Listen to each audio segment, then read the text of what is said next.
Hind and a very warm good morning to one and all present here. Thank you for coming to this webinar, and we also thank our guest today, the speaker, Colonel Subin Balakrishnan, retired Para-SF officer. Uh, Let me introduce you to our speaker today.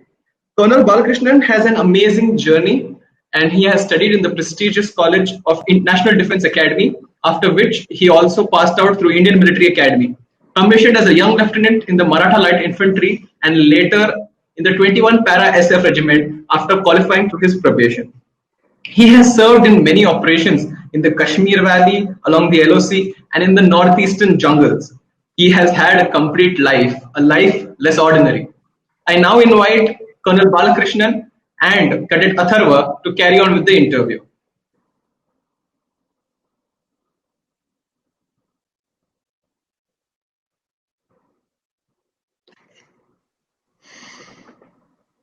Good morning, Colonel Subin sir, and to everyone attending this webinar. I am Cadet Atharva Panekar for Karnataka Engineer Company, and I'll be interviewing you, sir. So, sir, let's begin the interview with SSB and its processes.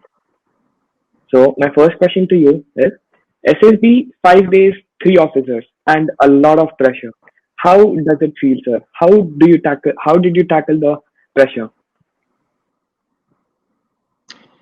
Hi, good morning, Atharva, and good morning to the 70 odd people who have logged into this webinar. Firstly, before I get onto your questions, thank you very much for having me on this webinar. It's an honor to be here with bright, sharp young minds who are going to be the pillars of our country going forward. And I consider it a privilege to be with all of you and having this chat with all of you and possibly taking some questions also. I see that we have started with the questions, but first let me offer my sincere apologies to be here sporting long hair, which I think is extremely un-officer-like and it's not gentlemanly. I would like to lay the blame of sporting this long hair on COVID. That's the usual culprit nowadays. We don't have, we've taken a conscious call not to have hair salons open out here. And between the twin evils of either sporting long hair or taking the diabolic measure of chopping your own hair, I decided to keep long hair. But this is only for a short period of time. Sorry about that. Sorry going off track, Atharva. So I understand that, and I'm sure a lot of young, eager cadets would like to be knowing about the SSB and stuff like that. So yes, going back, what, about 40, 45 odd years, how did I take on the SSB? I think it's important to establish a little bit of context here. Growing up, I in the initial years, I never, unlike a whole lot of you all, I never foresaw myself in the armed forces, right? It was only in the later half of my schooling, in fact, only in the 11th, 12th or in that period, that a life in the army started, or life in the armed forces started fascinating me. And therefore, I did not have too much of a scheduled training or orientation towards taking the SSB. And I went in with a completely open mind. And to be utterly honest with you, it wasn't the absolute top choice that I had to make at that point in time. I just went in with a completely open mind. So to that extent, I think looking back, I was fairly relaxed. I did not have huge butterflies in my stomach and things that kind of stifled my natural personality. I think the natural personality did emerge. It was not by intent, it was more by default. And I think that is what actually helped me go through the pace at the SSB. Right, so exactly. We should be ourselves to crack SSB. I think so. Next question. Yes, sir. So next question is, sir, could you please tell us what is the entire process and what do they actually look for?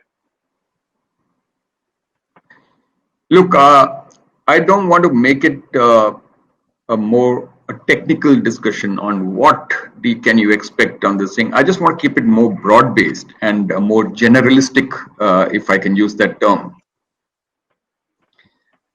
Overall, the armed forces want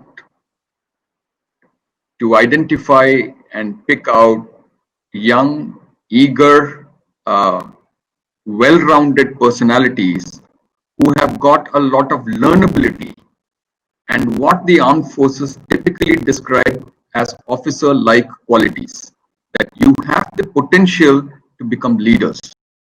That is all that they want. They are really looking for above average young men who have good, a clear and clean thought process, and who are fit in body and mind.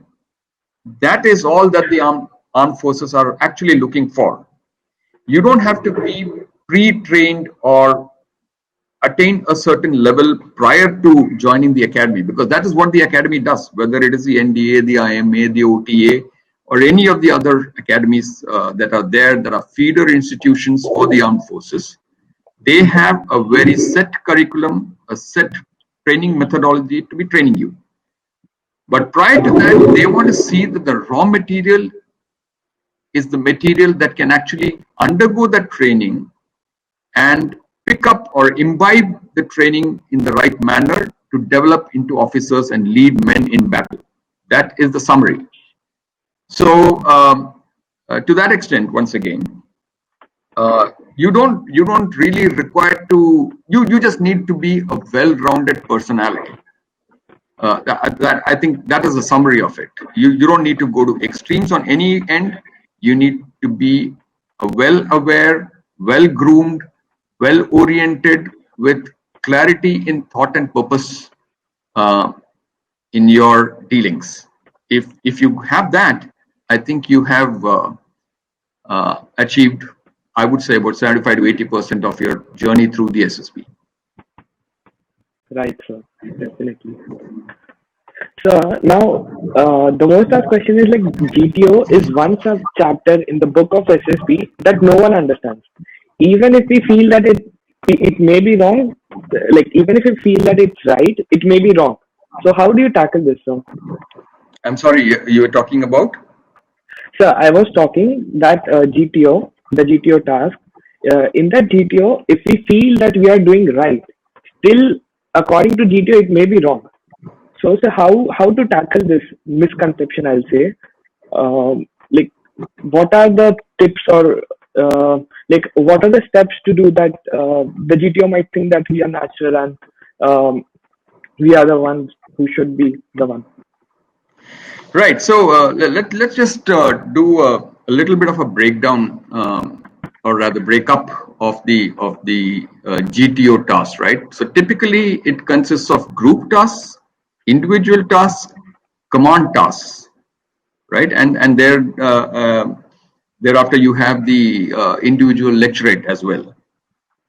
So I mean, that used to be the scheme long back. I do not know if too much has changed. I don't think too much has changed. It's still the same format, and I'd be surprised if there are major changes in that.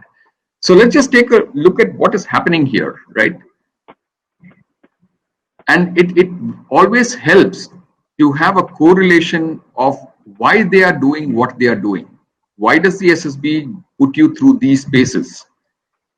The SSB is trying to make a judgment for itself.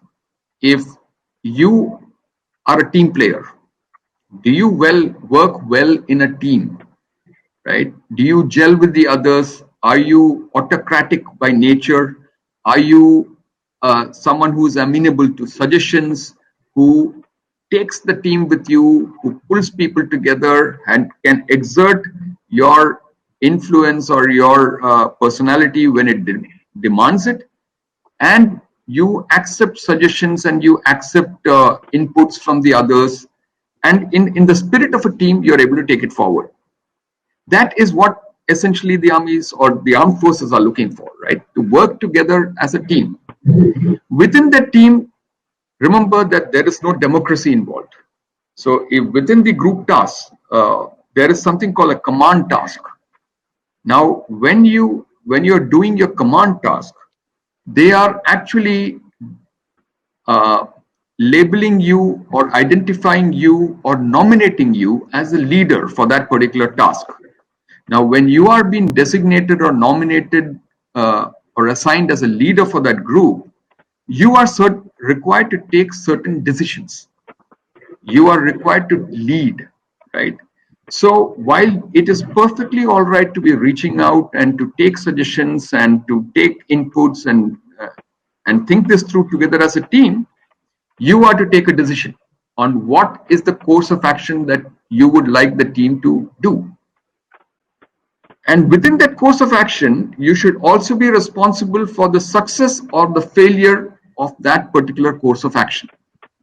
So if you are able to demonstrate your ability to take inputs, to consolidate that inputs, and using your personality to identify one chosen course of action, and then you take complete ownership for that course of action, if the course of action succeeds in your mission, then you share the success with your team. If the course of action fails for whatever reason, and there are many courses of action that can fail, if the course of action fails, you singly take ownership for the failure. So success is required to be distributed and failure is required to be accumulated. So these are the kind of things, though, if you have these basic concepts clear in your mind, I think it sets the stage for succeeding. Right, sir. Right. Sir, now moving to the psychometric part. So psychometry has various tests, and what do they signify and why is it done, sir? So once again, psychometric tests are conducted by trained psychologists, whether they are civilian people from the department, there is a psychometric department, or there are trained army officers who also do that activity. Now, what I would advise, or what my experience tells me, is not to kind of try and dig through as to what is the right answer. There is no right answer for any of this. There is no right answer. The answers are always in shades of gray, right? It could be this, that, or the other. What you require to do is to display positivity in your thinking as a central spine of that. If you train your mind to be thinking positive, to be speaking positive, to be always, even in your imaginations, to be positive in your imaginations, the worst situation, when you are faced with the worst situation, let's take a step back actually. Let's try and take a look at how, as individuals, we deal with situations, right? If you were to look just in your own life, in your own experience, each of us have faced some stressful situation. Now, within that stressful situation, are you able to look at the positive side of life? Are you able to rise yourself, pick yourself up from that stress that you are undergoing and move forward? Are you able to inspire others to pick others up and go with you along that path? These are the kind of inputs that they're looking for. So if you start looking at it very technically, and if you try to overanalyze each situation and try and look for the best or a typical answer, there is no correct answer, right? But if you are able to train your mind to think positive, to speak positive, to display positivity in your body language, these are the kind of cues that the psychologists are looking for, right? So, of course, I know that there is the TAT, the SRT, the WAT, and so on and so on. These are tools, right? So, my advice always is that don't start looking at the tools or trying to overanalyze the tools. Of course, you must do your practice, and there are any number of these books and stuff that you get that you will be able to practice that. But if you keep your mind aligned that let me stick to the positivity of intent, positivity of speech, positivity of body language.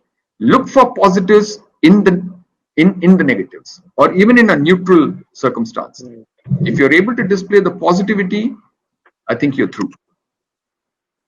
Right, sir. I agree, sir. So now coming to the most asked question that every defense aspirant or SSB aspirant has in his mind, that what are the 5 tips that you would give to crack SSB? 5 steps to crack SSB. I don't know if I have that magic potion. If I had that magic potion, I would distribute it freely across the country. I don't think I have the magic potion because I believe there is no magic potion, right? It applies differently for different people. But I can tell you what I think are the couple of key milestones that you must keep looking out for, or the manner in which you can prepare yourself. And this is not about SSB, Atharv, don't get me wrong. This is not about preparing for the SSB alone. This is about preparing for life, right? And SSB, in my opinion, is a great indicator of how you pan out as an individual, as a personality through your life. So what are the key ingredients for enhancing your capabilities, right? These are all individual capabilities or capacities that we must all develop as we go through life. One is to be well informed, right? So what does well informed mean? Your ability to be curious about everything that goes on in life. Everything that goes on in life, if you are naturally curious, it's great. If you think you are not curious, I think it is fairly simple methodology to be inculcating the art of curiosity in your life, simply by asking questions to yourself, to others, not to become a quote unquote pain in the ass, but more from a standpoint of trying to learn something new. We are all learners in life. Every single one of us are learners through life. So if you are able to display the curiosity, or if you're able to not display, I'm sorry, that's a wrong choice of word. If you're able to inculcate the ability to be curious about anything and everything in life, I think that's a great facet of building your personality. Second is the ability to overcome your fears, right?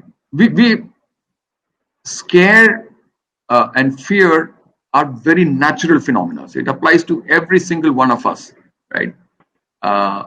We are all scared about something or the other. Scared about not making it for the SSB, scared about not doing well in our exams, scared about not impressing that girl that you thought was really pretty, scared about not doing well at work, scared about falling from a height. We're all scared. But the ability to learn to control your fears, right? The ability to control your fears is one great thing. So a lot of people are very scared about public speaking. You don't lose anything, right?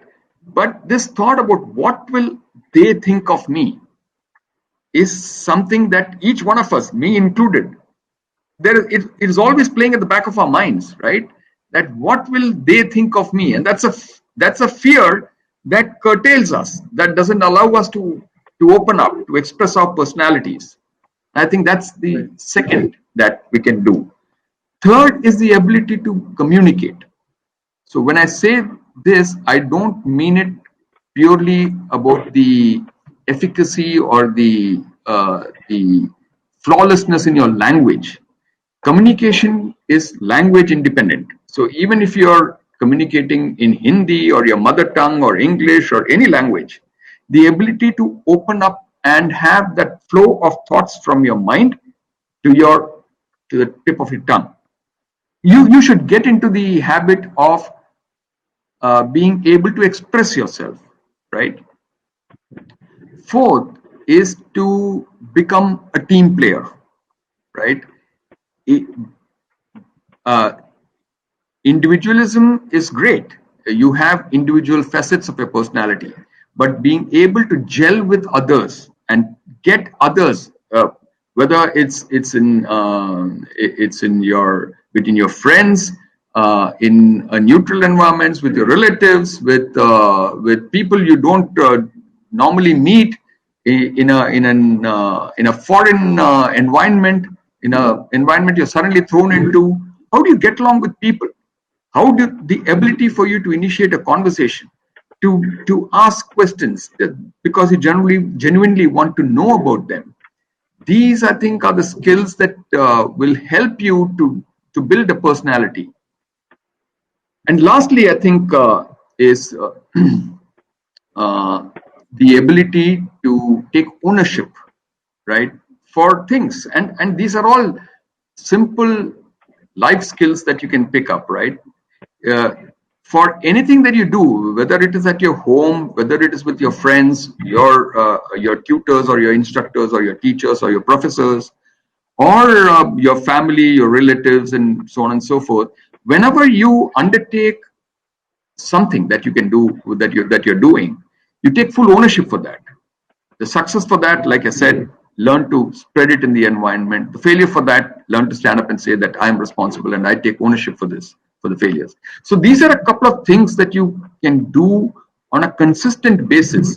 And if you do this on a consistent basis, I think you are elevating yourself and your personality to not only clear the SSB, but these are winning hacks for the challenge of life as you go forward. Right, sir. Definitely, sir. So now moving towards your early days, when you walked through the corridors where once legends walked. So, sir, please tell us what were your feelings when you first stepped into NDA? Trepidation, enthusiasm, excitement. How was it, sir? I think it was a combination of all of that. Uh, you know, when I joined the NDA,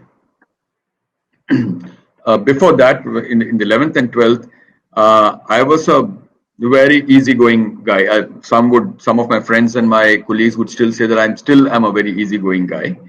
Uh, in the sense that I was not very focused on my studies. I was, the usual things that lead you astray. So all of that was happening in life, and and when I expressed to my parents that I want to go to the NDA, my dad was, of course, firstly very proud of me, and but then he knew the kind of a laid back, easygoing character that I was, not very focused on his studies, not you know what it is, right? So he told me that, look, I'm very proud of you that you have chosen to go to the NDA, and you've gone through your SSB and everything and all your merit and everything. But then let me tell you that, and I'm very happy that you're going to the NDA. I'm immensely proud of you. But if you were, but remember this, that when you go to the NDA, it's not going to be easy.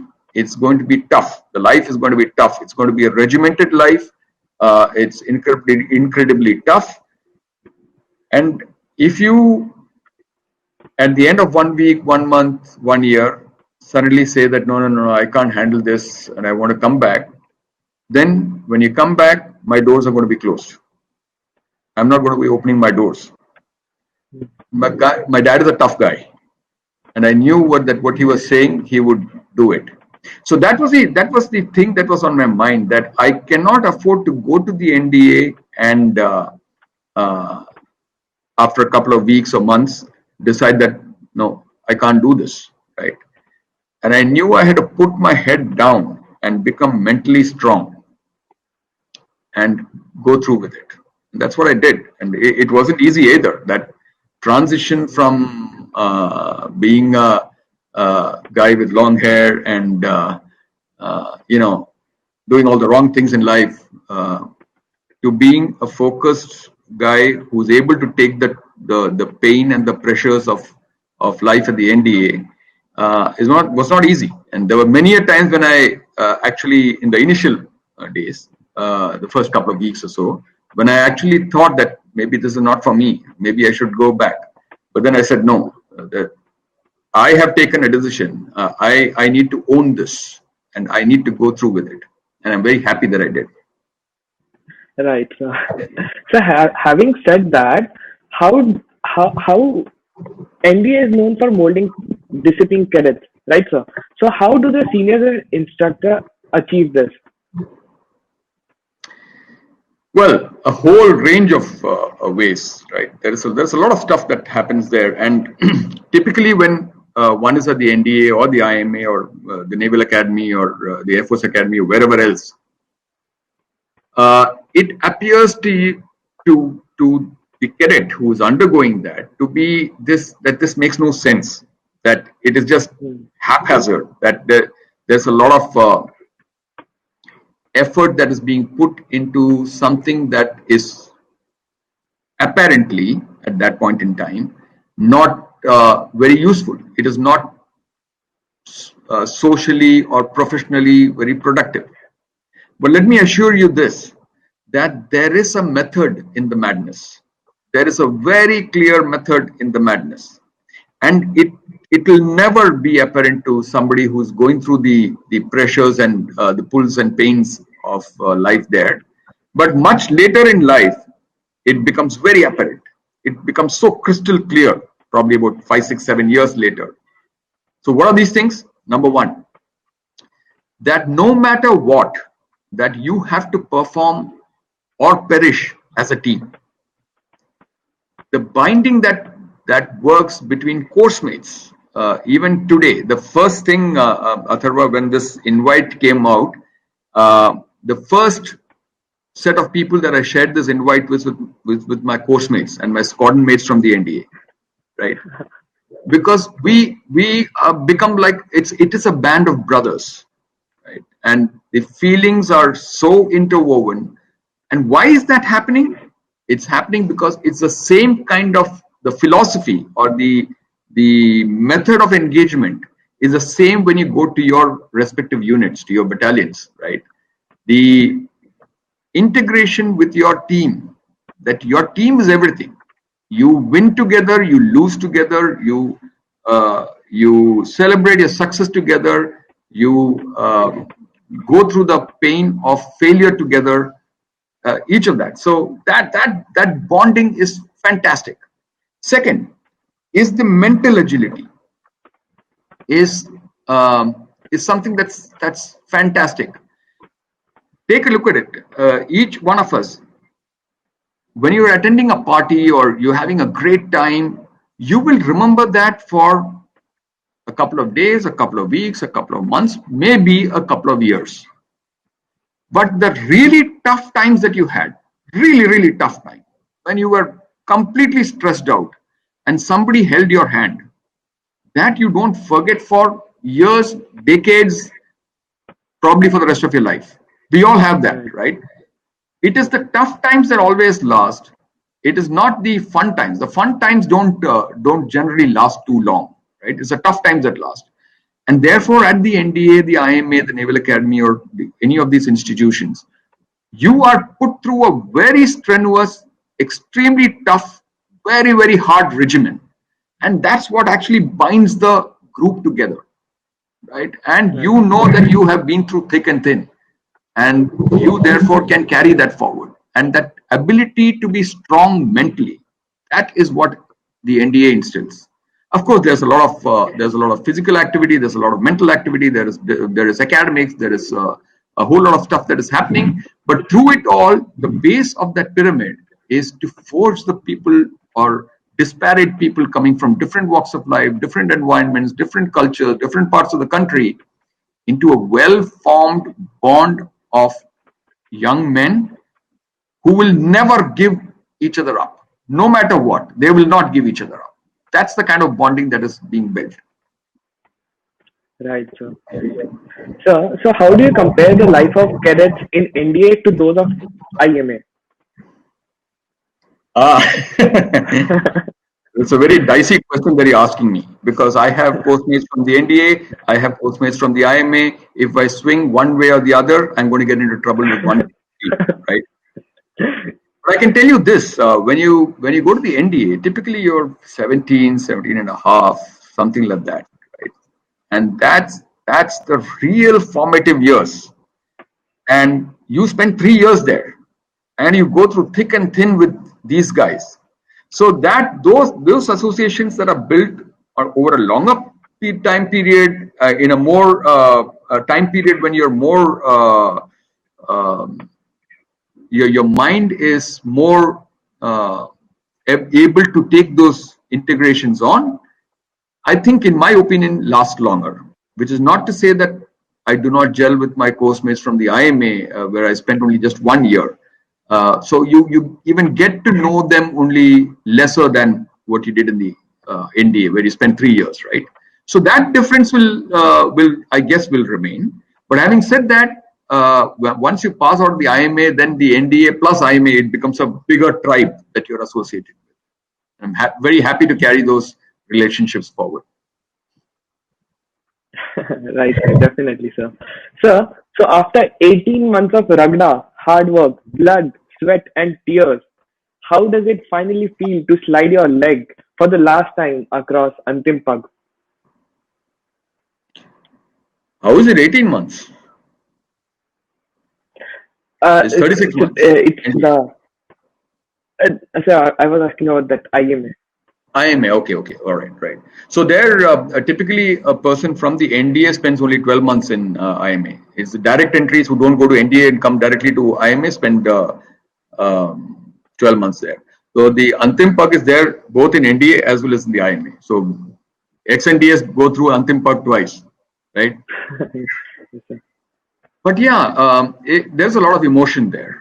There is a lot of emotion because, like I said, it's a tough life that one lives at the NDA and at the IMA, and it's a culmination of a 4-year dream. It's a culmination of a dream that began even before you went to the NDA, right? You were always a cadet. You are a cub. You are not a lion or a tiger, right? The day you pass out from the IMA, your cadet epaulets on your shoulder are replaced with stars, and which means actually that you are now going to be responsible for at least 22 men in your platoon once you get to your battalion, and those 22 men are going to be you are going to be responsible for their life or their death. And that's a very, very strong responsibility, a very weighty responsibility for one to be carrying on one's shoulders at the age of 21 or 22, right? And that is the responsibility that you have been trained over the last 4 years to be accepting that responsibility, to be able to take decisions one way or the other, knowing fully well that some of your decisions will work, some of your decisions will not. And also knowing that a wrong decision on your part could potentially lead to the death of one of the men that you command, and that you are going to be responsible for it, right? It's a very, very immense responsibility that a 22-year-old or a 21-year-old can carry on his shoulders. And yet the very facet of training, every little nuance of training at the NDA, at the IMA, is built to make us take on that responsibility. So as you do your slow march to Auld Lang Syne and you come to that last step, you know that here you're making that transition. It's a very, very, very intense moment when you're making that transition actually from a boy to a man. It represents that 4 years of training for an ex-NDA or 1.5 years of training for somebody who joined the IMA. I think it's a very important moment that I cherish. I still have my photograph of the Antim Pug. Yes, sir. Definitely, sir. So, sir, in armed forces, it is often said that we are brothers in arms. Okay. So, which is that one funny incident about your course mate, be it NDA or IMA, that still kicks you hard every time you think about it? I don't even know how to answer that question because there are so many stories of and I really don't want to get in there because that's a minefield. Okay, uh, but the beauty about training in the NDA and the IMA is that it it elevates your sense of humor in a very macabre sense to a completely different level. Let me give you one small example. The drill and PT in the NDA and the IMA is everybody's heard about that, right? The first Yeah. hour and a half, 2 hours in the morning is very, very tough physical exertions. And as youngsters, you're all looking for that one break that you can somehow get and not do that physical activity every single day, 6 days a week, sometimes 7 days a week, every day in the morning, wake up at 4:30, and then go through the paces and so on and so forth. Uh, so if one, unfortunately, he breaks his arm or leg or something like that, and you're in a cast, then you're excused the PT and drill and all that for that period of time, whatever, 4 weeks or so. So we have this tradition in the NDA. I guess it is still being followed. That anybody who breaks his arm or his leg, he gets into a cast. So you get your course mate, one of your course mates, to write on that neighbor's envy, owner's pride, and then very proudly stand there missing PT and drill, and everybody else is looking at you. Ki yaar, maza aa gaya isko to, iski life ban gayi hai for next 4 weeks or whatever, right? So these are the kind of stuff, and there's a whole lot of other stuff which probably might not be appropriate to be speaking on a webinar, but Yeah. it's a fun life. It's a fun life, and the relationships and the friends that you make are for life. Right, sir. Definitely. So, sir, we being from school, cherish our school days and old memories. So, sir, could you please tell us some of your memories of the academy days, NDA, IMA? Some of them, sir. Hmm. Yeah. So in the NDA and even in the IMA, you get punishments for not following a certain rigid code of conduct or certain SOPs that you're required to follow, and it could be for the most mundane kind of thing. And like I said, at that point in time, it looks like people are being really nasty or really tough on you, but there is a method in that madness, and I'll explain that as we get along. So you get a lot of these punishments, and these are structured punishments. These structured punishments are something called restrictions, for example. So all your liberties are restricted, and you have to wear your packs and go for a run around the periphery of the NDA in the evening on an everyday basis. So it's called a restriction. And similarly, on the weekends, there is something called there is a Singar Fort in Pune, which is about, I think, 20 odd kilometers from the NDA. And there is a Singar hike where you have to wear your packs and your dungarees, and early in the morning, run up to the Singar Fort, where there will be an NCO, a non-commissioned officer, who will carry packed breakfast for you up there. He'll give you a packed breakfast, and then you have your breakfast there and run back. So, and this takes about 6 hours, right? And you're exhausted by the time. But over a period of time, people start taking that as a fun sport, right? So you get a singered hike as a punishment, and then you find 2 or 3 of your course mates also joining in, and you go for a run and a hike and go and have that thing. At the end of the term, if you have any punishments left over, then your course mates will go home, and you will stay back to finish your hikes, your punishments, right? So on the 21-day break that you have, you will stay back there and do your punishments. And that's when you find, an odd course mate who you're really close to. He will stay back with you and and run the singer, not on punishment, but as a fun sport. So these fantastic memories from the academy days. Right, sir. So I just wanted to ask you one thing. That is it true in NDA the Charlie company is famous for throwing other cadet bicycles into the Charlie well? And also, sir, is it true that Charlie company cadets are called the goons of academy because they are involved into pangas directly or indirectly? You know, the funny thing is that some people get offended saying that Charlie, it's not company, it's squadron. Charlie Squadron was known as a Gunda company. But you ask any Charlie Squadron guy, he will always keep that as a medal on his chest, saying, "Yeah, we were Panga takers." And every squadron has got these unique quirks about it, and I'm sure these are traditions that change from time to time. Like I remember when we were at the academy, the Kilo Squadron had never become the champion squadron. So the joke going around was Kilo Squadron was the academy hope that kisi din hum bhi kamyab honge types, right? But thereafter, Kilo Squadron has won the banner, been the champion squadron a number of times thereafter. So these kind of things, these all shift from time to time. When we were there, Hunter Squadron was supposed to be the real tough squadron, right? And all the toughies and all the gundas used to be there. But these are shifting landscapes over periods of time. Sometimes it is Charlie, sometimes it is saying Golf Squadron has always been a gentleman's squadron. That's my squadron.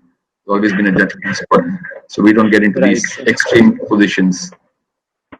Right, sir. Right, sir. Definitely, sir. Sir, you'll never forget these memories, I'm sure. So, but now absolutely. coming to yes, sir. So now coming to your best phase of your life, which you won't even forget, even in your dreams, the para probation. So please tell us your experience of these 90 days of hell. What were your thoughts as a probie? Well,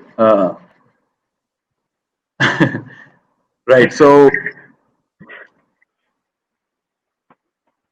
back at the academy, the NDA, the IMA, there are some people that you believe are actually the para types, right? Because they are studs, what we call studs, right? John Rambos, because their physical fitness is just par excellence. Of course, everybody in NDA and IMA is physically fit, but these guys just raise it to a completely different level, and therefore you typically associate them with these are the para guys. And it is only after I completed my probation, and I always had that belief and I never was a para volunteer because I was never in that level of physical fitness, in that 1% of the NDA or the IMA in terms of physical fitness. I never was that. But then after I joined my unit, and I just yearned for something more. And when my unit was actually undergoing the conversion, and they asked for volunteers, then I volunteered because I thought that's a very, very interesting stuff. And to be very honest, I had my self-doubts whether I would be able to make the cut. But then I went through the probation, and I went through the probation with a single-minded focus that I just need to get this done with, that I will give it my all. I am not going to step back. I am not going to give up. That was a single motivating factor for me. Of course, the lure of the maroon beret was something else, right? I had only read about it. I had, of course, seen a number of my own course mates and a couple of my seniors and others who had gone through the probation and earned their maroon beret. That just seemed like the ultimate prize, that you don't have anything beyond it. There is nothing beyond it. That was the belief. And I went through the probation. I just put my head down and I said, I will go through this and I will damn well bloody clear it. Right? It is after I completed my probation and after I had earned my maroon beret that it dawned upon me that actually the para SF is not looking for physical fitness at all. Of course, you need to be physically fit.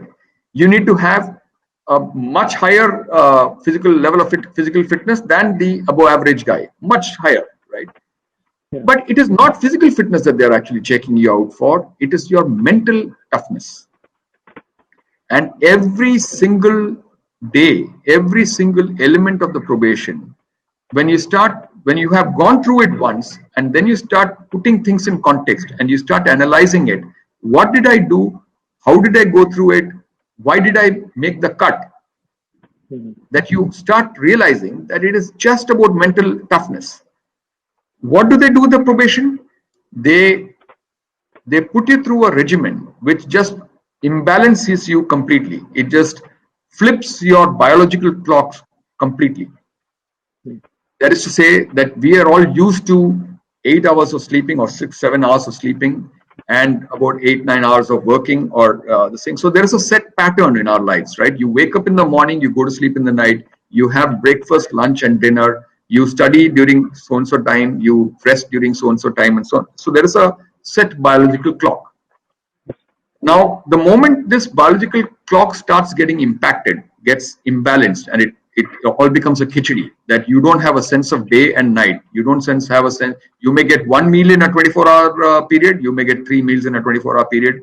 You don't know when you're going to get your next meal. You don't know when you're going to be studying. You don't know when you're going to be sleeping. Sometimes you can sleep for 6 hours. Sometimes you can sleep only for 1 hour, right? It just breaks your entire biological cycle. And one day, no problem. 2 days, no problem. 3, 4, 5 days, no problem. But when it stretches beyond that, then your mental resilience starts getting impacted. That it is then that you find that your ability to undergo that stress and continue to make informed decisions, the ability to start leading people through those kind of situations, that is what they're testing for. When you induce physical stress, when you have, and then there are classes on demolition, on navigation, on weapons, on medical, on all these military subjects that are special forces subjects. That is also happening, and then you are tested. You don't know when the test is going to happen. You don't know when you are able to eat. You don't know when you're going to be sleeping. You don't know, your entire system goes for a toss, right? When that stress starts building up onto you, and then you need to perform, you need to be able to deliver results with that stress being missing, and cumulatively when it starts adding up, that is when people break down. And this is exactly what they are testing for, right? It is not physical fitness alone that is being tested. Of course, physical fitness is a requirement, but mental fitness and mental strength is what determines whether you will make the cut or you will not make the cut. Right, sir. Right. So now talking about the maroon beret, I would like to ask you that what is that feeling when you adorn the prestigious maroon beret for the very first time? Yeah, I don't remember too much of it, frankly, because the tradition is that when you are given your maroon beret, of course, these traditions differ from unit to unit. In my unit, the tradition was that we have in the officers' mess, we have a large silver trophy, right? So that silver trophy is filled with alcohol, and your maroon beret is dipped in it, and then it is they put the maroon beret on you, and then you're supposed to be drinking that entire alcohol in that large silver trophy from the trophy itself. So by the end of it, you don't know, you're in a different elevated state. You don't know what's happening, and general happiness. But yes, suffice to say that I think if I were to start looking back at my life, I think that is one of my defining moments in my life, really defining moments in my life, which changed my attitude to a considerable degree. That and it also instilled in me self-belief that there is nothing in life that one cannot handle.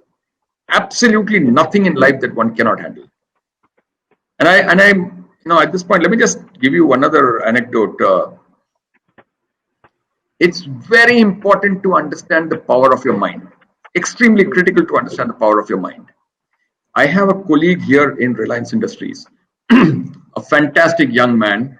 I won't take his name because I don't have permission, his permission to be taking his name. I have not spoken with him. So when I came in here, we became friends, right? Friends as in we are colleagues. Is much junior to me, fit young man.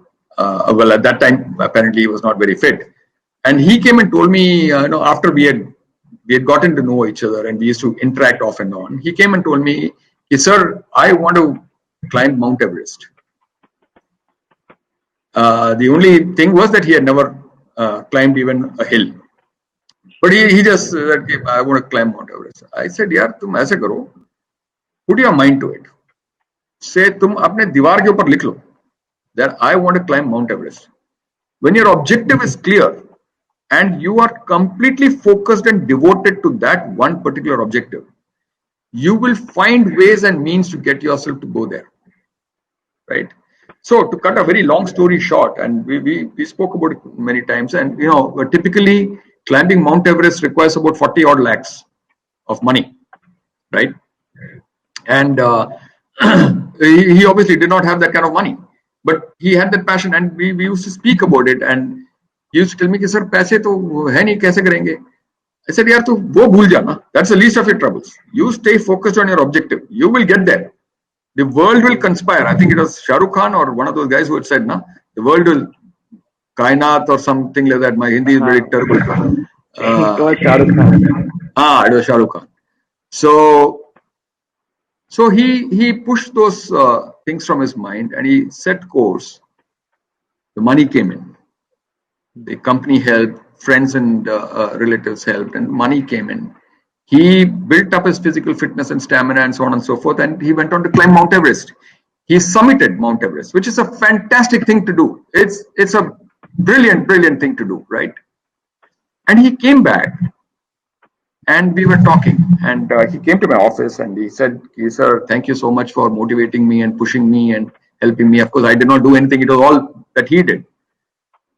And I told him, "Listen, do you realize that what you have achieved is fantastic? There are probably about maybe 2,000 odd people across the entire globe, 7 billion people. 2,000 odd people have summited Mount Everest, something like that. I don't know the figures, something like that." But I said,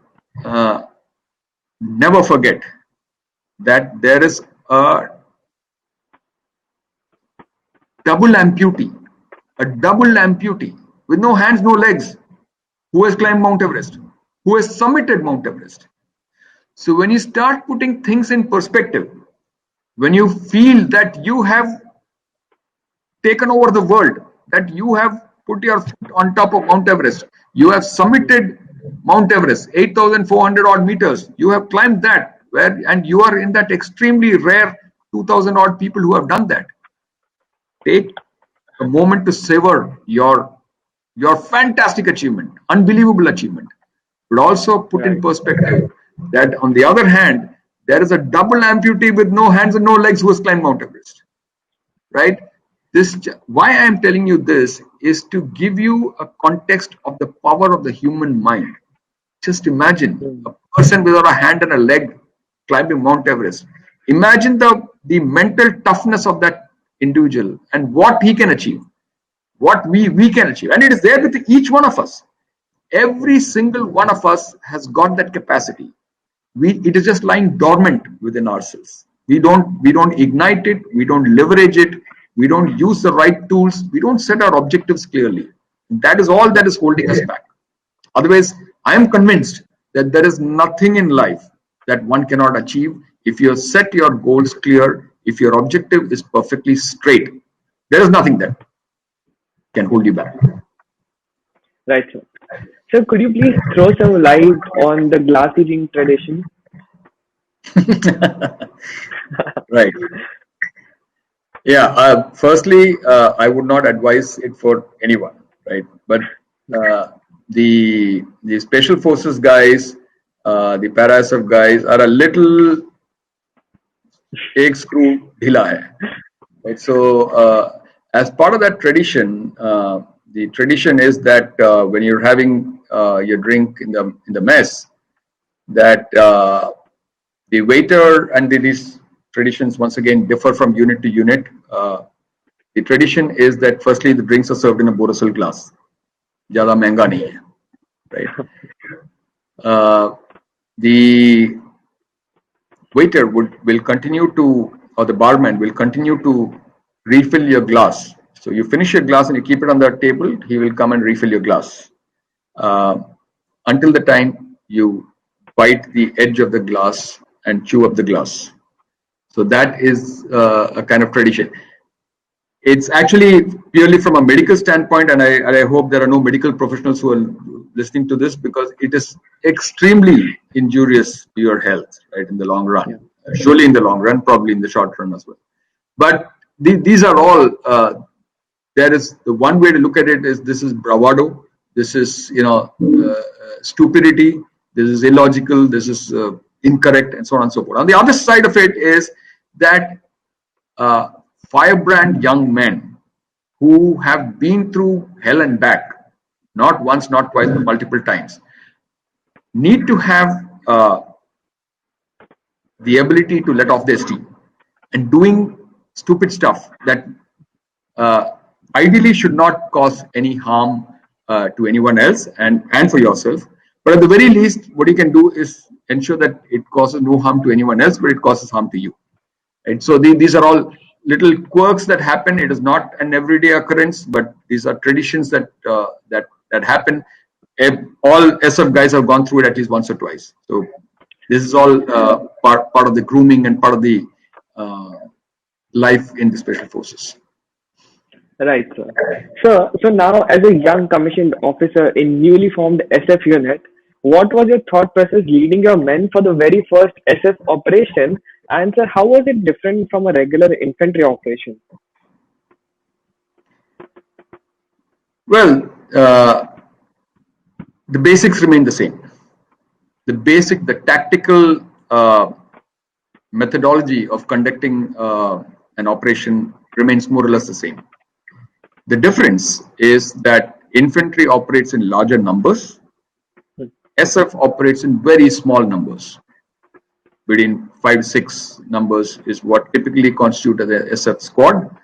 Whereas typically an infantry single operation, a typical infantry operation will be in a platoon based thing where numbers are about 20 to 30, right? So that's a basic difference.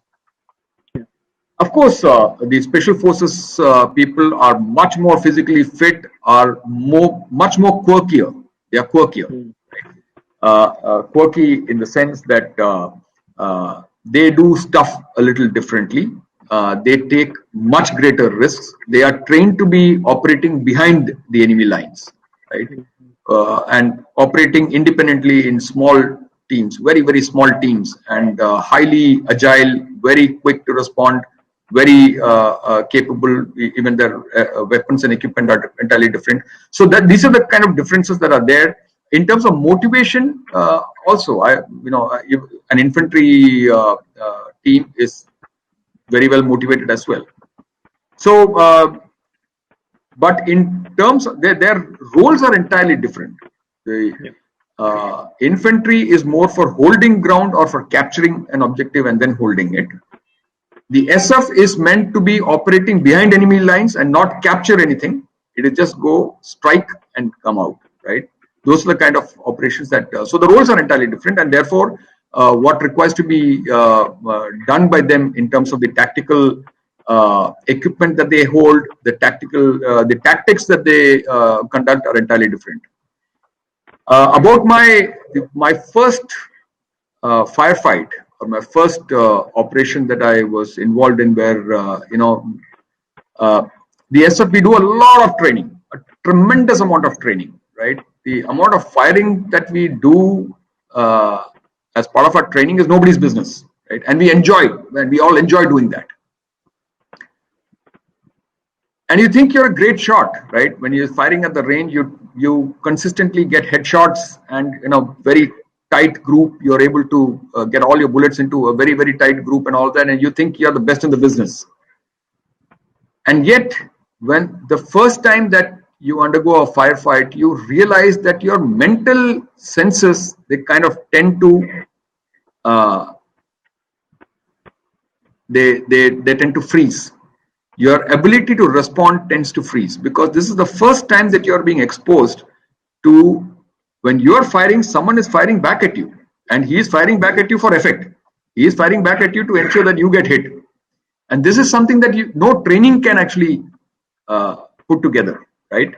When somebody is firing back at you for effect, so you go through that process, and I think I speak for a vast majority of people who would have probably had the same experience when they were first exposed to a firefight. That you kind of freeze, and then that is when the team that you are leading, people, soldiers, Sipais, Naiks, Havaldars, who have tons of experience more than you in actual firefight situations, they just take over and they put you through the paces and take you through that process because they know that Saab naye hai, right?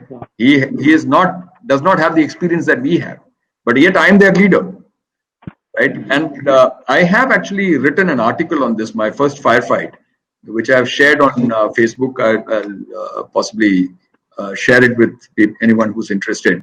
And these are the things that, this is why training can actually never ever replace experience. Yes, sir. So yeah, I have very, very fond memories of that. Unfortunately, I must admit that I was not the most efficient person in that team. Probably I think I was very, very sloppy in my first firefight, but it was my team, the 5 guys who are with me, who taught me how to respond for fire with fire, and who took me through the paces, and they are the people who are my actual gurus, right? And yet I was the person who was commanding them, but they were my gurus. This is the kind of very unique relationships that are there in the army. Yeah, definitely, sir. So now, having said that, SFs work under high pressure areas and under extremely stressful conditions. How do you carry yourself through practically impossible situations and achieve your goal? Well, like I said, I think over a period of time, there is self-belief. There is self-belief not only in your abilities as an individual, but because you have trained really hard, and you have gone through the tough situations, there is a sense of self-belief, which should not ideally and does not usually lead to cockiness, right? In terms of you feeling that hum kar lenge, sab kuch kar lenge, and you're treating things with disdain. You have a healthy respect for the mission that you requires to be accomplished. You understand that there is a certain amount of effort that requires to be going into it. You know that you have to plan well. You have to believe in yourself, and that the typical concept of self-belief, that there is nothing that you and me cannot handle together as a team, right? And the feeling also that if something were to happen to me, this bloke, Sipai Bhoop Singh, Sipai Sanjay Singh, standing next to me, वो मेरे को खींच करके वापस ले आएगा. That belief is there. At the cost of his life, if required, he will pull me out from a situation. And that belief is entirely mutual. Because he also believes कि साहब मेरे को छोड़ करके नहीं आएंगे. No matter what happens, he will pull me out. Whatever happens, he will pull me out. So this is the kind of bonding, and this is the kind of stuff that gives you the confidence that you can handle stuff, right? You always believe, and I'm a very proud paratrooper, and we have lost so many of officers and men in our units. Fantastic guys who would under no situation ever hesitate to lay down his life to save yours, right? And that's how the bonding is built. That is how the bonding is built. So these are the kind of things that motivate and instills that feeling of being able to mission accomplishment. That is the buzzword. That is the bottom line. Right? You need to achieve your mission. You need to achieve your mission not individually, but collectively as a team. Right, sir. So, sir, as a para commando, how would you motivate the younger generation to choose defense forces as a career? I'm not too sure anybody who requires to be motivated to join the armed forces as a career, I think really honestly should not be coming into the armed forces. This is a self motivation. This is an element of self motivation that should come. And I remember when I was in the NDA, that in the sacred Habibullah Hall, we call it the Habibullah Hall, the auditorium. As you enter the auditorium, there are these photographs of the award winners, Paramveer Chakra, the Ashok Chakras, and the Mahavir Chakras, and the Veer Chakras, and so on and so forth. And I remember many times standing there and looking up at those faces and thinking of how he would have gone through what he went through, right? And much beyond, right? Vikram Batra and Anuj Nair and all these guys of Kargil fame who did a fantastic job of. These are all self-motivated individuals. These are all people who find the motivation within themselves, who don't have to actually look outside or rely on an external entity or a person or a thing or a article or to find the motivation. The ability and the capacity to be leading men in combat. When I say men, I'm using a gender neutral term, right? It includes the female gender as well. To be leading, to be a leader of people, right, is by itself such a motivating thing. Number one. Number two, the firm belief that at your command, these people will go up and, if need be, even give up their lives in the pursuit of mission accomplishment is such a motivating thing that you always feel compelled to be delivering. And those are the kind of people that the armed forces would love to have. That is typically the kind of people who actually make it also, who have the drive, who have the motivation from within, and not necessarily have to look beyond. Right? If you have that spark to be able to do something that the ordinary folks cannot even dream of doing, that is the motivation that you should be doing. And plus, of course, remember that it is only the armed forces which will give you the opportunity to be seeing things, to be traveling to places that the average man can never ever hope to see. I was telling a couple of my friends earlier that when you talk of Kashmir, you typically think of Srinagar, Dal Lake, Gulmarg, Sonmarg, and so on and so forth. But beyond those places, which has been actually raped by tourists, right, and has lost all its charm, if you ask me. But beyond that, into the virgin areas, closer to the line of control, the kind of natural beauty that Kashmir affords is, in my opinion, much superior to the Alps or Switzerland. Yep. Much superior. And I have a couple of photographs. It's just simply amazing. No wonder the Pakis want it so badly. Right, sir. Yeah. So, sir, what is your opinion about the Chetwood Credo? Is it really practical in the changed environment now? And can we apply this credo in the corporate world? Of course you can. Yeah. See, Atharva, the principles of leadership never changes. And I have actually done a TED talk on this. The principles of leadership continue to remain the same, whether it is the Army, the Navy, or the Air Force, or whatever, the armed forces, or the corporate world. In fact, every single facet of management that the corporate world practices today has emerged from the armed forces. Management as a theory has originated from the principles that were applied in the armed forces right from prehistoric times, or when man started moving from from farming to hunting, foraging, right? Because see, at the end of the day, what is it? Warfare is simply the methodology of allocating resources, or actually conserving your resources, right? That is people who are fighting for lesser number of resources. That's what fighting. That's what you're fighting for. You're fighting for resources. It is exactly that what is happening in the corporate world. You're also fighting for delivering results with the minimalistic resources. So the fundamentals, the principles remain the same. Actually, I'd like to narrate an incident that happened with me. So when I made the decision to seek premature retirement from the armed forces and get into the corporate world, I went through a series of interviews with a whole number of organizations.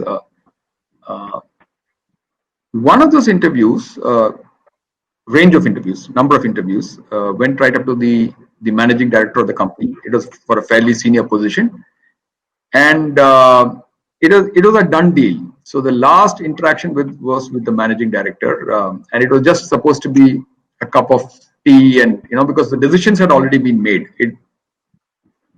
This was just a more of a formality.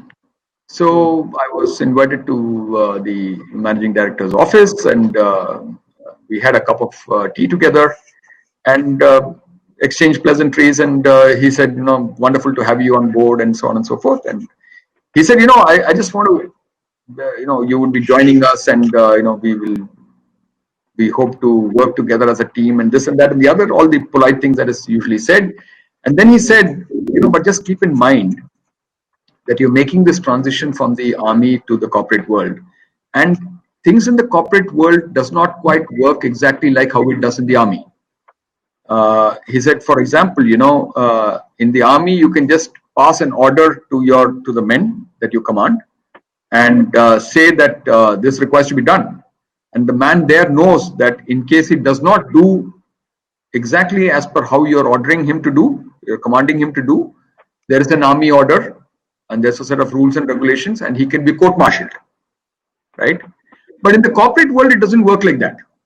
He says you have to be more accommodative, you have to be more flexible, you cannot pass directions like that, and so on and so forth.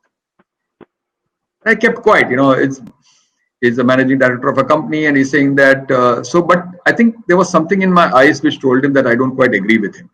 And he asked, "Is there something that you would like to say?" I said, once again, I was a little hesitant, but he said, "Come on, open up. When you tell me what you're thinking." I said, "I don't agree with you." I said, "Sir, due respects, but I don't agree with you." He said, "Why?" And I told him, that is not how the armed forces work at all. That is not at all how the armed forces work. Let me paint a picture to you. You are standing at the bottom of a hill. Upar, on top of the hill, there is a Pakistani post. He's got a machine gun fixed, and he is firing away. And there is only one narrow path that can lead to the top of that post. And you have your 20 people, 30 people with you, and you have been tasked to capture that post. Now, if I stand there and tell my men, ऊपर चढ़ो, जाकर के उसको Pakistani post को capture करना है, and अगर तुम नहीं करोगे तो आर्मी ऑर्डर है, कोर्ट मार्शल कर दूंगा. He says, to hell with it, yeah. Court martial करना कर ले, मेरे लिए अपनी जान प्यारी है. When it comes to a situation of life and death, court martials and army orders and army rules and all don't scare anybody, right? Everybody, for him, for anyone, for me included, my life comes first. Everything else comes second. So you are never, in that transactional methodology, you are never going to achieve your objective. That same man and Kargil, that is exactly what happened. Exactly what happened. Men after men, officer after officer went up, got mowed down, people got killed, but still people went and captured objectives. Simply because what I spoke about earlier, that bonding, what you have been doing for the last 20 years with your team, with your unit, with your subunit, with your company, with your platoon, because you know each individual inside out. You know वो कौन से गांव का है, उसके बच्चों के नाम क्या हैं, कौन से स्कूल में जाते हैं, उसने अपना he's taken a housing loan, घर बना रहा है, father is unwell, mother का ये है, what are the kind of sweet that he likes, you know everything about him. Similarly, he knows everything about you. He knows that we together are bonded, that we have gone through thick and thin, and he knows that if I am telling him to go up, it is because I am going to be first in that line. It is not he that is going to be first in that line. He knows that I am going to be first in that line. मेरा सांप जा रहा है तो मैं कैसे नहीं जाऊंगा? Right? That is what drives the man Jack to be climbing up into that volume of lead that is being fired at you, and knowing very well that you have a high possibility of getting killed. You still will go up that slope and you will still attack that post and you will still capture that post. Yeah. That is what drives it. And the corporate world has not understood this concept. The corporate world still thinks that because I can sit and pass an order, and because there's an army order that says that he has to do it, he will do it. That is not how it works at all. That is not how it works at all. The principle of leadership continues to remain the same. The principle of leadership continues to remain that we will go through thick and thin, and I will kick your backside. But when it comes to the worst situation, I will hold your back. I am there for you. I will pull you through. That is the principle that has to be applied. And if that principle is applied, it doesn't matter whether it is the Army, Navy, Air Force, Special Forces, Infantry, Artillery, Armored, or corporate world, manufacturing environment, technology environment, vagara, vagara, vagara. You need to gel together as a team. You need to gel together in the tough times, not in the happy times. Happy times, so everybody will run through.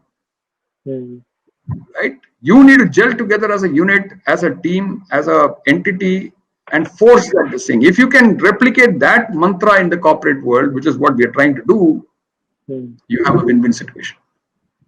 Right, sir.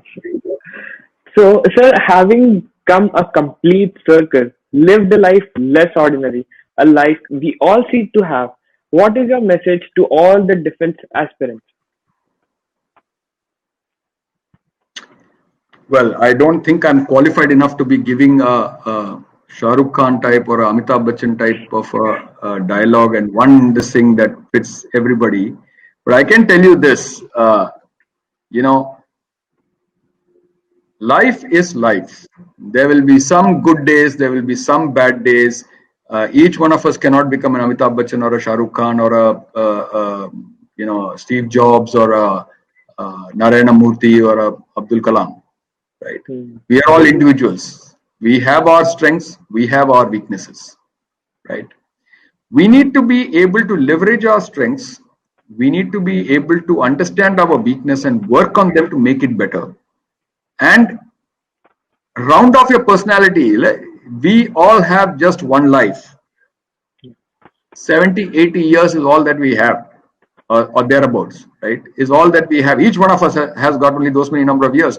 So there is absolutely nothing to be gained by being grumpy about it and being overly serious about it. Live your life, remain happy. Happiness, find the happiness in the little things in life, right? Don't be unhappy about anything. Many of us will not make it to the IITs, may not make it to the engineering colleges, medical colleges, armed forces, but there is something else. This world is so beautiful. It has so many opportunities, amazing number of opportunities, that we just need to understand where our aptitude lies. What are the things that we feel very strongly about? And if we are somehow able to make our natural aptitudes and what we would love to be doing, if we can convert that into a career, it's a brilliant world. It's a beautiful world. Be sure that you are not going to get everything you aspire for. Never. It never works like that, right? But then again, if you have your objectives fixed, 1, 2, 3, 4, 5, there are 5 objectives given in order of priority. Ye nahi to ye, ye nahi to ye, ye nahi to ye. So be reasonable in what this thing. Of course, if you are very poor at mathematics like me, you cannot, aspiring for the IITs probably is not a good idea, not because you cannot get there. Like I said, Double amputees have climbed Everest, not because of that, but because that is not possibly your aptitude. What is your aptitude? Identify what you love doing. It could be photography, it could be writing, it could be reading, it could be climbing mountains, it could be something else. It could be coding, it could be cinematography, it could be whatever. Today, the world is such that the amount of opportunities that you have is absolutely limitless. And what you can achieve in each one of those is fantastic. So at the end of the day, if you are able to identify what you love doing, what you're good at, intrinsically good at, right? Naturally gifted. There is a natural gift for each one of us. So if we can identify that little sweet spot and start working on it, be the best in that business. Find the happiness in seeing a beautiful flower, in the sunrise and sunset that happens on an everyday basis. Learn to be happy. If you learn to be happy, everything else starts working in life. Right, sir. Right. So, sir, that's it from my side. I would like to hand over the session to Corporal Mihir. Thank you, sir. Jai Hind, sir. Thank you, Atharva. You've been a wonderful host. Thank you very much. Thank you, sir. Hello, sir. Listening to all those replies, and it has filled all of us with a different sense of zeal and motivation from inside. As you correctly mentioned, a defense aspirant doesn't need to be motivated; he's self-driven. But sir, being like let's not we can call you a celebrity among the NCC cadets, because for us, how for a common person a superstar is somebody who people look up to. A colonel or an officer from the para special forces is someone like he's everything that someone dreams about. Like that person is the one-man army, as we see, as the movie Uri depicted it, or any other army movie depicts it. One-man army, he'll go and do it. I know practically it is not as such; it's a team effort. But for us, it's a personality like that, sir. I will not ask you to take too much of your time. One small story that you can tell us that okay, today was the day. Today is the day I'm going to eat lead. Today is the day I'm done. This thought came to your mind, sir. If you can tell us a short story that in one of your operations you felt okay, aaj to lag gayi goli. Firstly, Atharv, thank you, and that's very kind of you to say that. I am just as flesh and blood with the same amount of insecurities and shortcomings and failabilities as every one of us, right? Each one of us are just individuals. So yeah, it is not. I don't think it is a one-man army situation. Unless you work together as a team, I am a firm believer missions cannot be achieved. Stories, well, I don't know if I should be boring people with stories that are, but let me tell you a story. When I was a child, and once again I've done a TED talk on this, so probably it might just be a repetition, but still, these are the couple of things in life, experiences that you go through that actually define you as a person. So I love narrating this story. So even at the cost of repetition, it's not a story; it's a real life incident. As a young kid, I used to have the fear of falling. Right, I used to have nightmares of when I was deep in sleep. I used to have these nightmares that I'm just falling. So there are no walls. There is no bottom. It's a bottomless black pit, and I'm just falling. Right? I used to have this constant nightmares, and a lot of people have this. I've interacted with a whole number of people who have this on a regular basis. So I remember as a child, I used to have this on a recurrent basis. And of course, once I became a teenager and thereabouts, in fact, even through NDA and all that, IMA and all that, I used to have this every other week. I'd have this, and I'd wake up startled with a body full of sweat, covered in sweat. Then I went forward in life, and I got commissioned as an officer, and I decided to join the SF, did my probation, earned my maroon beret, and then I went for my para jumps. So I remember my first jump, right? I was on board this AN-32 aircraft, and there were 21 other soldiers, one JCO and 20 soldiers from my unit, my own unit, who were also doing the para basic course with me at Agra. And we were on board a AN-32 aircraft, and the rear ramp of the aircraft opened, and I was on the starboard side. And as an officer, you always lead. So I was the first there. I was wearing my parachute, my helmet, strapped on fully and all that. And the jump master comes in and he says, starboard side, get up. So you all get up. And military aircrafts, unlike civilian aircraft, they are all in a row and facing inwards, right? It is not it goes facing the front, it's facing inwards. So I got up and I was standing there, and I was standing at the edge of this aircraft and looking down into almost nothingness, right? And I was wondering, what the hell am I bloody doing here? Nightmare has come true. Nightmare has come true. This is the greatest fear of my life, of falling. And I'm standing there, and honest to God, my knees were wobbling, my legs were turning to jelly because of that fear of falling, right? Of course, we've done the ground training and all of that, and this concern was always there. Do that, but kar lenge karke. At the last moment, I'm standing there at the edge of this aircraft, and I'm sweating away, and knees are wobbly, and then I just turned and looked to my right onto the port side. The other 20 odd youngsters, young soldiers from my unit sitting, and each one of them has got their eyes fixed on me. Hamare saab hai. And I just said to myself, good Lord, young captain, right, standing at the edge of this aircraft, and these guys are looking at me. These are the guys that I have to lead into combat. There is no damn way that I am going to hesitate, right? And so there is this red, yellow, red, amber, green lights on the aircraft. So when the red light is on, it's only when the green light flashes on, the pilot presses the green light, only then you can jump. And I was just looking at the green light and said, no matter what, kuch bhi ho jaye, there will not be a hesitation from my side when the green light goes on. The green light came on, and I took a leg out and went out into the slipstream. I'm sure I must have screamed. I don't quite recall my first jump. It was a blur after that. I had a blur after that. But I'm just saying. So these are things that look back. Of course, after that we've done many jumps.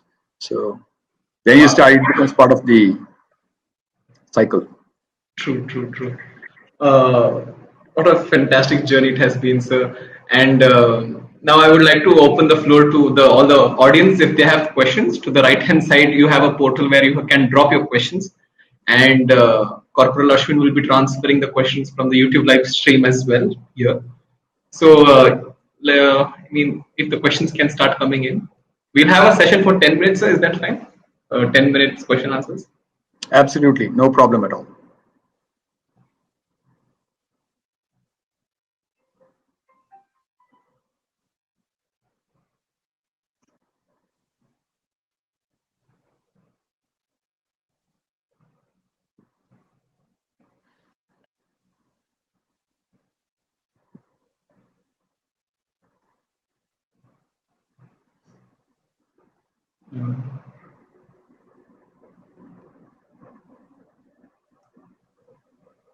I guess so. We have answered all questions.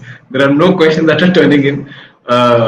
It has been a fantastic experience. This webinar we thought would be very formal, but you made it so interactive for us, and it gave us a perspective of what we hope or dream to step into, or let's say at least 1/4 of what we dream to step into. So there is this one question from Khushi Bharatwaj. She's an Air Force cadet. Sir, why are girls not allowed in NDA and IMA? Hi, Khushi. So I'm not too sure. NDA, to be honest with you, I'm not fully conversant with the current status, but I do read a lot of saying about women being taken into the army, and even in combat roles, there's a lot of discussion that is going on. But Khushi, let me tell you this, that and I keep talking about this with my colleagues here as well, that there is no doubt in my mind that we need to be working in a gender neutral environment, right? It does not matter. Your gender really does not matter. Your boy or girl, man or woman, really does not matter. As long as you are able to, excuse me, as long as you are able to deliver on the mission objectives. Why do we have an army? We have an army to cater for the threats that we are under, to ensure that our borders are secure, that we have the competence and the capability and the ability to be responding. Now, each of these elements within the army, when I say the army, I'm talking of the armed forces, has got certain set parameters to be met to complete your mission, right? So the infantry has got a certain role to play, the artillery has got a certain role to play, the Army Service Corps has got a role to play, the Ordnance Corps has got a role to play, and so on and so forth. So the composition of these teams or the organizations or the regiments has got to be tailored for mission accomplishment. So how does it matter whether it is a male or a female or this thing? There are certain parameters that you require to meet.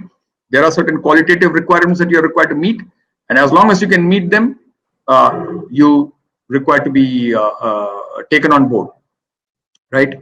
So this is not really about the this thing. Of course, I think I need to be honest with you that there is a certain mindset that prevails, that girls or women cannot be doing this and that or the other.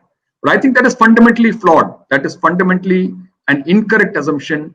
Girls and women have clearly shown that they are capable of it. Are all of them capable? Of course not. Just like every single male is not capable. So in my opinion, this is just a personal opinion, we need to firstly tailor an organization to meet the mission objective. That should be the bottom line. If a woman can do it as well as a man can do it, that woman requires to be on board. That's the way that I would see it. Of course, there is a counter view to it, that what happens in combat if a woman is captured or a prisoner of war and so on and so forth. These debates really don't have an end. Everybody has an opinion on that, and I really don't think there is any thing to be gained by wading into that argument. But these are all individual roles, individual this thing. Of course, the situation is evolving. So what is happening today is not what was happening 20 years down the line, 10 years down the line. What is going to happen 10 years down the line? I do not know. But I know for sure that it is an evolving process. Khushi, I hope I have been able to answer your question and not just confuse the hell out of you.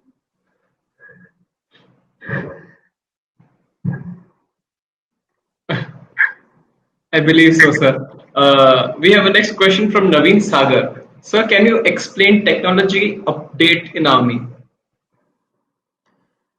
Oh, the Army and the armed forces in general are very, very technologically advanced now. What it was when I was serving is completely different from what is happening now. So let me just tell you that when I was a middle rung officer, I was a young major, and I went to the Defence Services Staff College in Wellington to do my course there. That was the time that there was this entire talk about network-centric warfare, right? Where you are working in a networked environment, fully networked environment. The entire suite of weapons and equipment would be working in a network model. And we used to think, yeah, this is bullshit. This is never going to happen, right? This is more like flights of fantasy, what you see in a James Bond movie or one of those sci-fi movies that you see. But today, it is much more closer to reality. We used to have this thing, I'm talking of 10, 15 years back, we used to have this concept called infantry soldier as a system, INSAS, FINSAS, future infantry soldier as a system. That is to say, right from his helmet to his goggles, which will give you adaptive vision, right? Like your fighter pilot's visor, where all data will be streamed in right directly to him, with drones feeding in data and real-time streaming of the battle space environment being available to him. his weapon and his ammunition and everything and his communication, everything networked. And it used to seem like a bit like science fiction, but that is not necessarily the case. Today, we are on the cusp of rolling this out. Every single day, you have more and more technology innovations that are coming in and pervading into the battle space. Also, let us not forget that every single technology that you and me are using today, let's talk of the internet. It originated from a requirement of the army. Mobile phones originated from the requirement of the armed forces. Space exploration, satellite imagery originated from there. GPS originated from the armed forces. Every single military innovation that was then 10-15 years back has now been adapted to the commercial world and to regular usage across, right? So actually, if you take a look at it, the armed forces, the kind of requirements that the armed forces come across, and the ability of the technological stream to be pushing solutions to that is then made adaptive to the universal environment. So this is a constant, and if you think that fighting or warfare in the battlefield is just man to man and weapon to weapon, you're sadly mistaken. There is a humongous amount of technology that is actually being deployed in the battle space.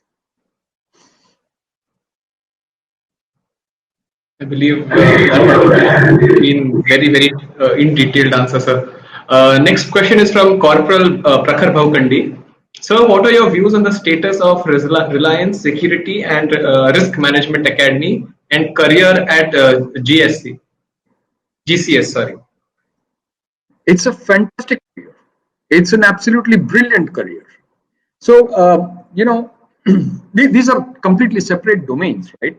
The base of the domain remains more or less the same, but the fundamental principles, like I said, it doesn't change.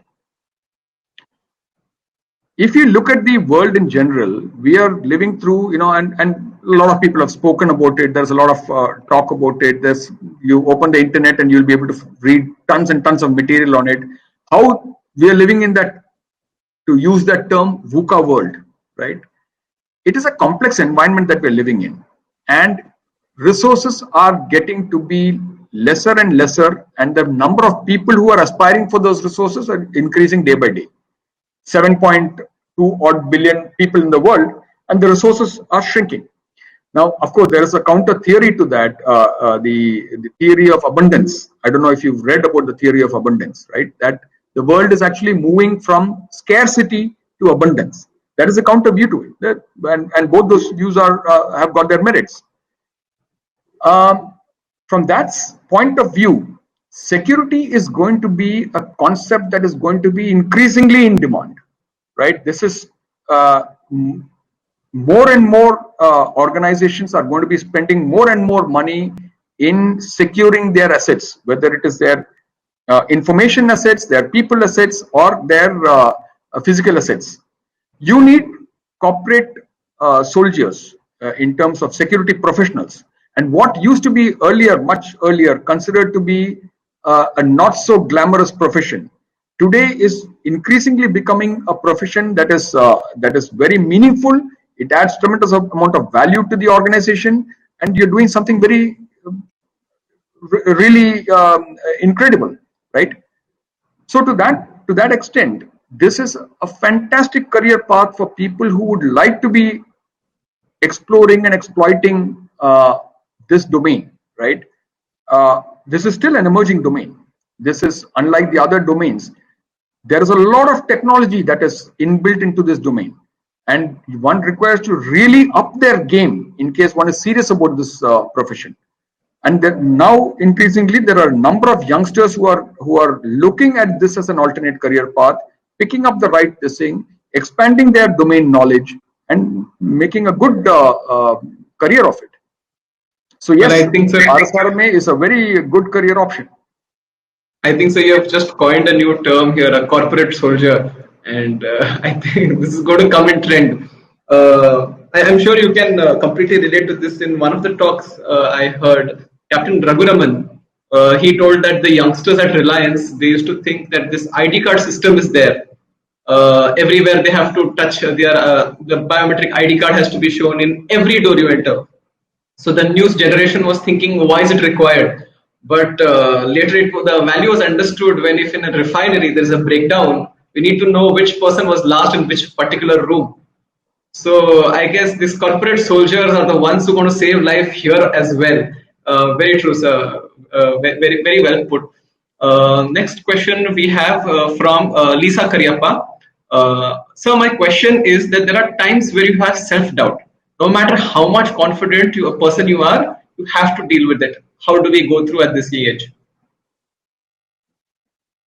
Well, once again, that's a very a slightly philosophical question that you just asked. I am no philosophy expert, but I can tell you this from personal experience: self-doubt is a reality with each one of us, right?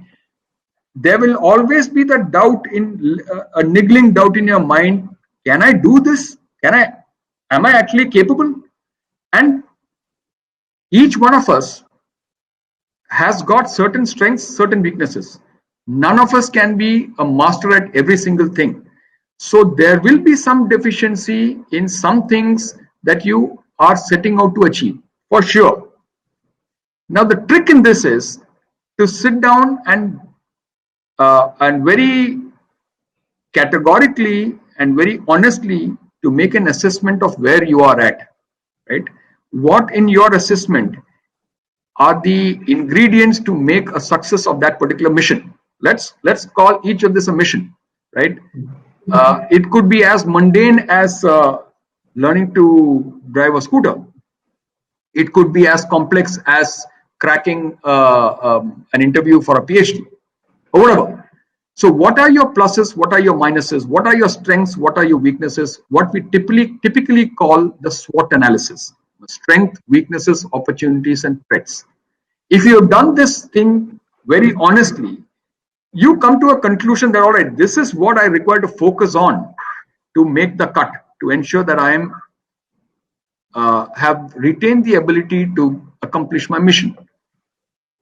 Now you once again need to make a realistic assessment of can I get there? Will I be putting in the adequate amount of effort? Do I have the time that is required to be climbing that mountain? Yes or no? It is my belief, and I think it will serve each one of us brilliantly to have this self-belief that there is nothing in the world that one cannot accomplish. It's a factor of what is the effort that you're willing to put into that alignment. And number two, is your objective crystal clear to you? What do you want to do in life? The time will vary. What might take me 3 months to do, it might take you only 1 week, and vice versa, because each of us are built differently. Each of us has got our pluses and minuses, right? We just need to be making an honest assessment of it. Once your objective is clear, just dive into it. Do not be afraid of failure. Don't be bothered about failure. Never be bothered about failure. You will fail. Go with the assumption that you will fail, right? But that should not override your hope for success. That you should never ever let go of the effort that you're putting in. And if at the end of the day, if despite you are clear in your mind that you have put in 100% effort, that you could not have done more in that mission accomplishment, your planning has been complete, you have put in the effort, and for some reason you have not made it, does not matter. Once again, take a break, step back, ask yourself the question again, do I really want this? If you really want this, you will put in 200% of effort this time. True. So the self-doubt will always be there. By the stint of your hard work and your focus on your objective, self-doubts can easily be written off. And my advice or my suggestion would be, and I don't think I'll be qualified enough to be giving advice. So let me make it a suggestion. My suggestion would be to try and apply this principle in the little things in life. Don't plan for a PhD at the first to test out this hypothesis. Take small things, take a smaller objective and identify that objective and try to work yourself towards that objective. That will give you the self-confidence that this can be applied, this can be scaled up. True, sir. Next question, sir, we have from Manasa. Good afternoon, sir. Why girls don't have so much opportunity in aviation? Firstly, I'm really impressed that the girls are asking the questions and not the guys. Fantastic. Second, I don't agree with you, Mansa. I thought there are, in fact, just 5 minutes before this webinar, a very dear friend of mine from school days, my classmate and a family friend, who is a captain with Indigo, she was texting me and we were having a chat, kaise ho, what's happening, this and that. And I told her, yeah, I'm just getting onto a webinar.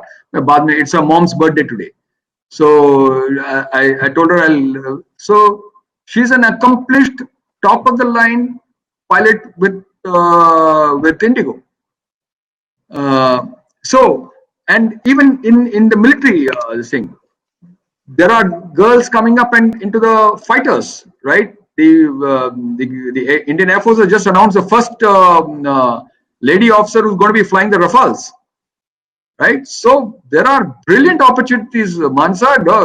Come on, don't say this. Someday I want to see you as a fighter pilot, if that is chosen this thing, right? I'm assuming it would be since you. Yes, sir. She's from Karnataka squad. Fantastic. So Mansa, I'd love to see your name someday as a pilot, as a fighter pilot. Just imagine. Set your sights on that. So we have a question from Priyanshu Gupta. Sir, I am a Java coder. Any use in the forces and NCC? Of course there is. So my belief is that as we are going forward, the digital physical divide that exists today, that the digital world is separate and the physical world is separate, is going to increasingly get narrowed. The two of them are going to just kind of integrate and it's going to merge, right? In the battle space, I was speaking earlier about network-centric warfare, and I'm not just talking off the top of my head.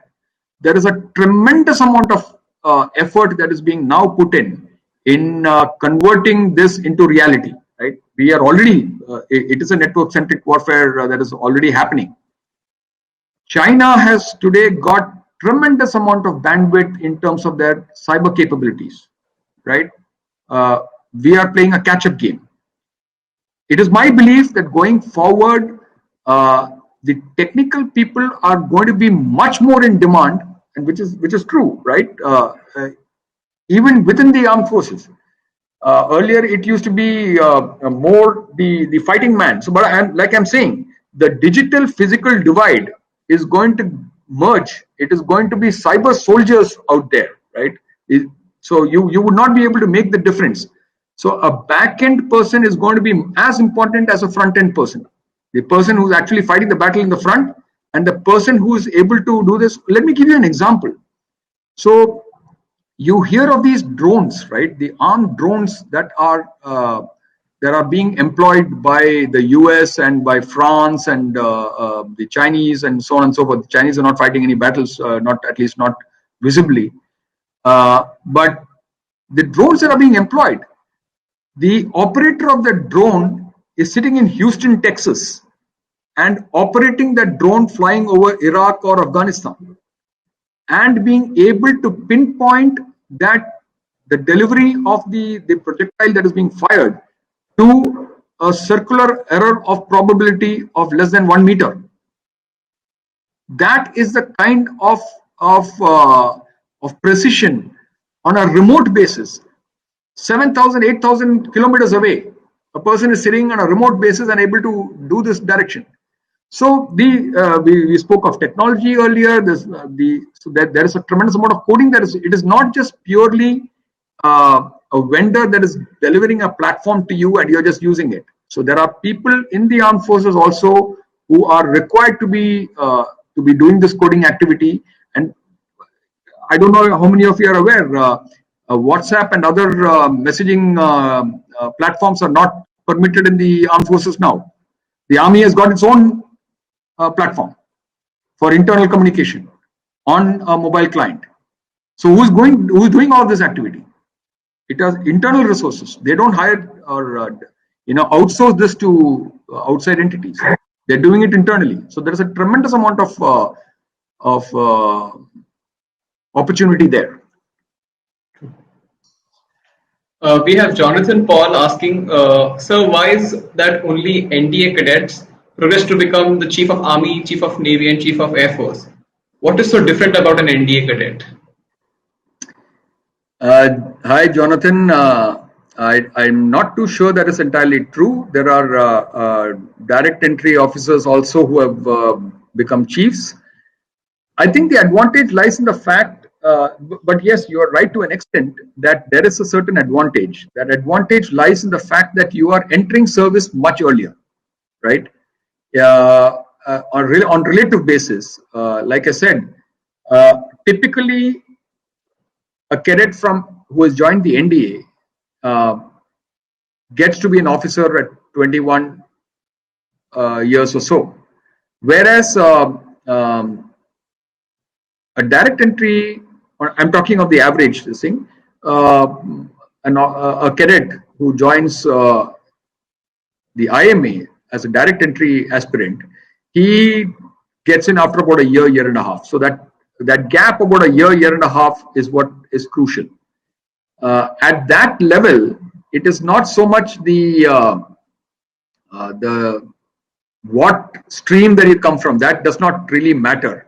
Although as an ex-NDA, I will always say, yeah, ex-NDA is the best, and a direct entry will say, ex-IMA is the best. That always happens. But at the level of a general or a brigadier and above, many of my course-mates are now making it to Major General. At that level, it really does not make too much of a difference what stream you have come from. It is just the quality of your deliverables. What have you done in your service? That is what determines who's going to become the chief or the Army or the Navy or the Air Force. I guess that is what it is within you, and how you work in the time in your uniform. It doesn't depend if you're an ND or in a Colgate.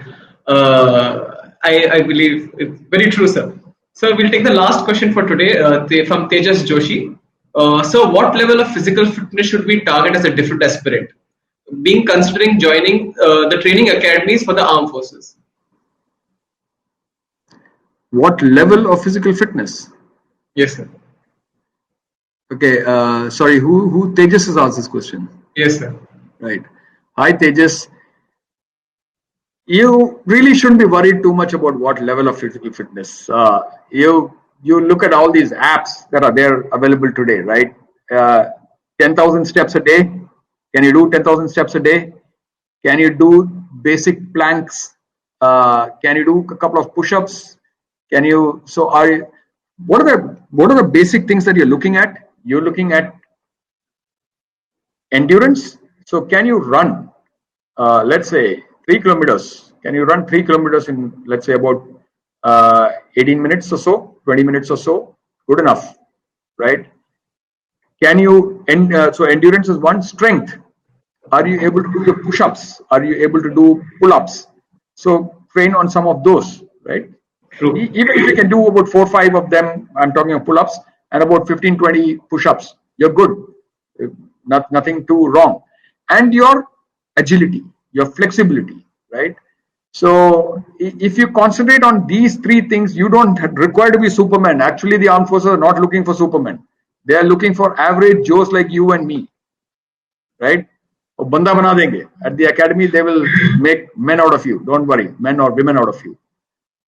So boys and girls, conversion to men and women. So don't worry too much, as long as you can do the basics right.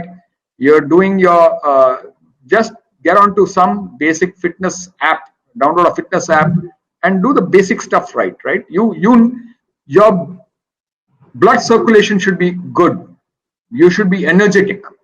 The rest of it, don't worry. Once you get into the NDIMA, thok peet karke theek kar denge. Very, very well put, sir. Very well. Sir, thank you for your time. This has been fantastic. Now I will hand it over to Akash, I'm sorry, who will give the word of thanks. And it was a pleasure talking to you, sir. Thank you, Mihir. Thank you very much.